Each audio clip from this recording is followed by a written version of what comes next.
تو نیہا ان کے گھر آنا جانا شروع کر دیتی ہے۔ بچی کو نیہا سے بڑا پیار ہو جاتا ہے۔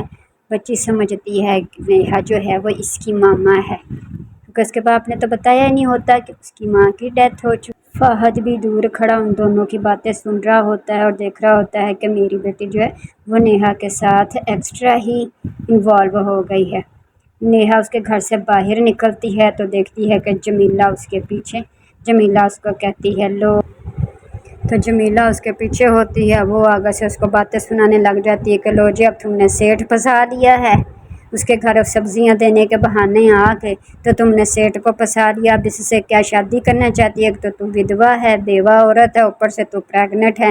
تیرے چالے کیسے، آج میں تیری ساسو ماں کو بھی بتاتی ہوں اور گاؤں والوں کو بھی بتاتی ہوں جا کے کہ نیہا یہ تماشے کرتی پھر رہی ہے۔ وہ بیچاری روتے ہوئے کہتی ہے کہ تم میرا پیچھا کیوں نہیں چھوڑتی ہو، تم میری جان کیوں نہیں چھوڑتی، میں نے تمہارا کیا بگاڑا ہے؟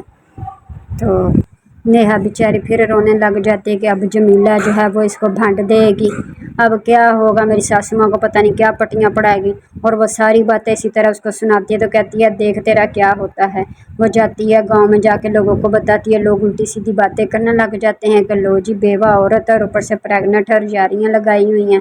وہ پنڈ کا جو چودھری ہوتا ہے اس کو بھی جا کے بتا دیتی ہے، چار بندے اکٹھے کر کے۔ تو چودھری کہتا ہے ہمارے تو گاؤں میں ایسی عورت ہے ہی نہیں ہے، تو اس کو اپنے گاؤں سے ہی باہر نکال دیتے ہیں۔ تو گاؤں کا چودھری بھی جمیلہ کی باتوں میں آ کے کہتا ہے اس کو گھر سے نکال، اس کو گاؤں سے نکال دو، گھر سے نکال دو۔ وہ آگے جا کے تو اس کی ساسو ماں کو بھی پٹیاں پڑھاتی ہے، اس کی نند کو بھی پٹیاں پڑھاتی ہے۔ وہ جتنے اس کے خلاف بول سکتی تھی وہ بولی، اور اس نے کبھی کسی لڑکے کا نام اس کے ساتھ بدنام کیا، کبھی کسی کا بتایا کہ یہ اس کے ساتھ سیٹ تھی، اور کبھی کہتی ہے یہ جی یہ جو فہد سیٹھ ہے اس کے گھر سبزیاں دینے جاتی ہے اور اس کی بیٹی کے ساتھ پھنسایا ہے اور اس کے ساتھ یہ شادی کرنا چاہتی ہے۔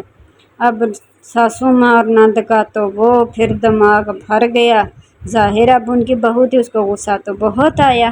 وہ دونوں آپس میں باتیں کرنے لگے، کہتی آج اس کو آنے دے، اس کو تو آج میں زندہ ہی نہیں چھوڑوں گی۔ سو باتیں جب کر رہی ہوتی ہے ایک دم سے بارش شروع ہو جاتی ہے، اتنی تیز بارش شروع ہو جاتی ہے، اتنے میں وہ بیچاری سبزیاں بیچتے گھر کی جانب پہنچتی ہے۔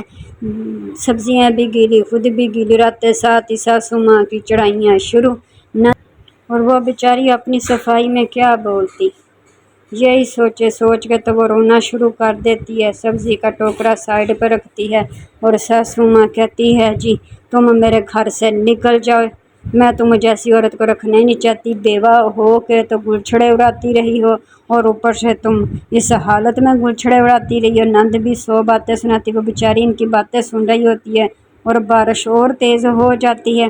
وہ اپنی صفائی میں بہت کچھ بتاتی ہے پر کون اعتبار کرے اس کا، کیونکہ اس کو تو برا بنا دیا اس نے، جمیلہ نے۔ اب ظاہر ہے جمیلہ باہر کی تھی۔ خیر بارش اور تیز ہو جاتی ہے اور چھت ایسے ہلنے سی لگتی ہے، وہ ایک دم سے ان کو دھکا دیتی ہے اور چھت اس کے اوپر گر جاتی ہے دھڑام سے، اور اس کا سر پھٹ جاتا ہے، وہ بے ہوش ہو جاتی ہے۔ ساتھ ہی اس کو اٹھا کے ہاسپٹل لے جاتے ہیں، اس کا سر پھٹ جاتا ہے، وہاں پر وہ ایک چھوٹے سے بیٹے کو جنم دیتی ہے۔ سارے بڑے خوش ہو جاتے ہیں، چھوٹا سا بیٹا اس کو مسکرا رہا ہوتا ہے۔ وہاں پر سارے پہنچ جاتے ہیں، نند الگ سے شرمندہ ہوتی ہے کہ اس نے اپنی جان کی پرواہ نہیں کی اور خود آگے ہم دونوں کو دھکا دے دیا۔ ساسو ماں بھی اس سے معافیاں مانگتی ہے کہ ہم نے تمہارے ساتھ سدا برا کیا ہے اور تم کتنی اچھی، تم نے ہم کو بچا دیا ورنہ آج ہم قبرستان میں ہوتے۔ تو وہ آگے سے کہتی نہیں ممی جی میرا فرض تھا آپ لوگ۔ وہ دونوں سے معافیاں مانگنے لگ جاتی ہیں اور کہتی ہیں بھابھی ہم نے ساری زندگی تمہارے ساتھ برا ہی کیا، جب سے تمہاری شادی ہو کے آئی ہے مجھے بھی معاف کر دو، تمہاری وجہ سے میرا رشتہ ہی نہیں ہوتا کہ تمہارے ساتھ جو برا سلوک کرتی ہوں تو اللہ تعالیٰ مجھے سزا تو دیتا ہے۔ ساسو ماں بھی اس کی معافیاں مانگتی ہے، پھر کچھ عرصے کے بعد وہ ٹھیک ہو جاتی ہے، اس کو گھر، اور پھر فہد کی اور نیہا کی شادی ہو جاتی ہے۔ چھوٹی سی بچی بڑی خوش ہو جاتی ہے اپنی ممی کو دیکھ کے، اور ساسو ماں اور نند بھی خوش ہو جاتی ہیں۔ تو لو دوستو سٹوری گئی ختم۔